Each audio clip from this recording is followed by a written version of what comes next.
This tutorial will demonstrate how to build a tab panel in ProtoShare. For a quick representation of a tab panel, consider using an example from our Stencils and Widgets library.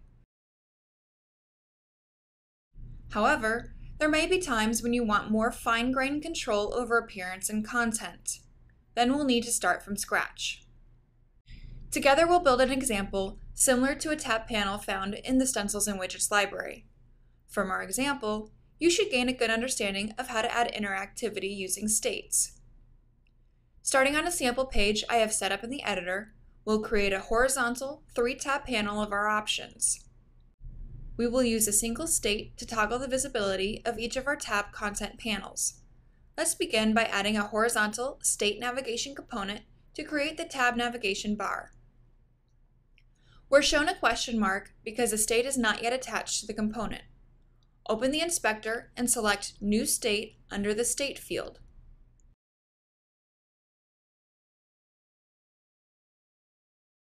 Add a name for identifying the state, then set the values for each of the tabs.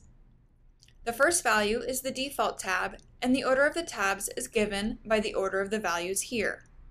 The state navigation component will create a tab for each value we define for the state, and clicking that tab will activate that value. Using the inspector, we'll make adjustments to the appearance before creating content for our tabs.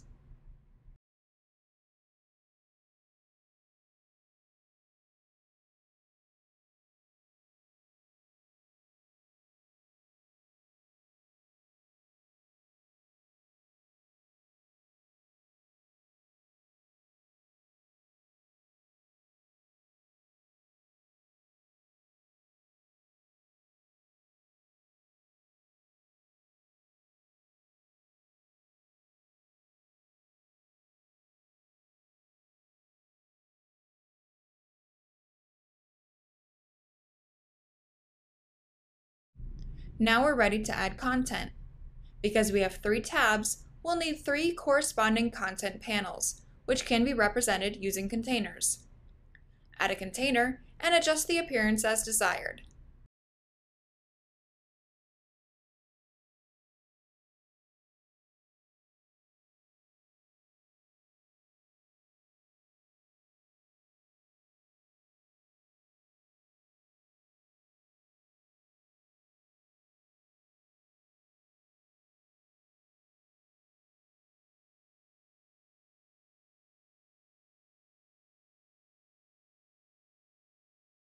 Next, let's add some components to this container specific to this first tab.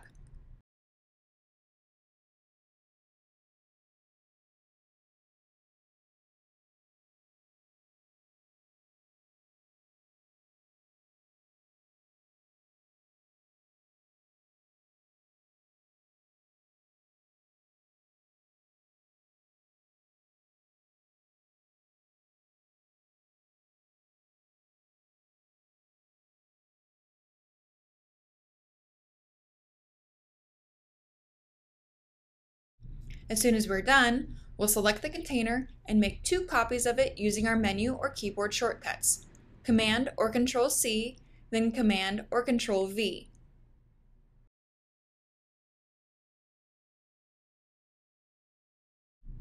Now let's make changes to each container specific to the second and third tabs, then lock the contents of each container by right-clicking on the edge of the container component.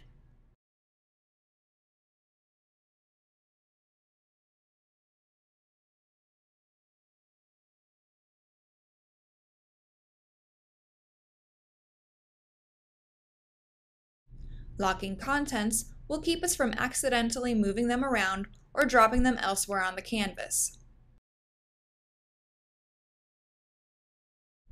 Now we need to stack the containers. This action is why locking the contents is so important.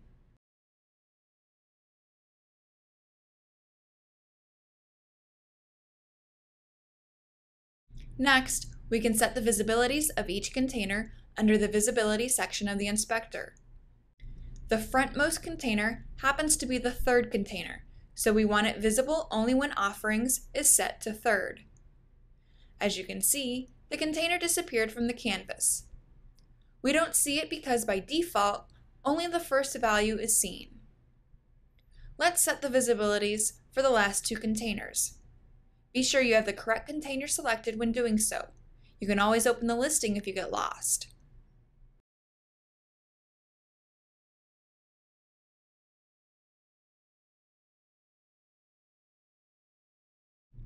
The tab panel is now complete, so we'll check its behavior in test mode.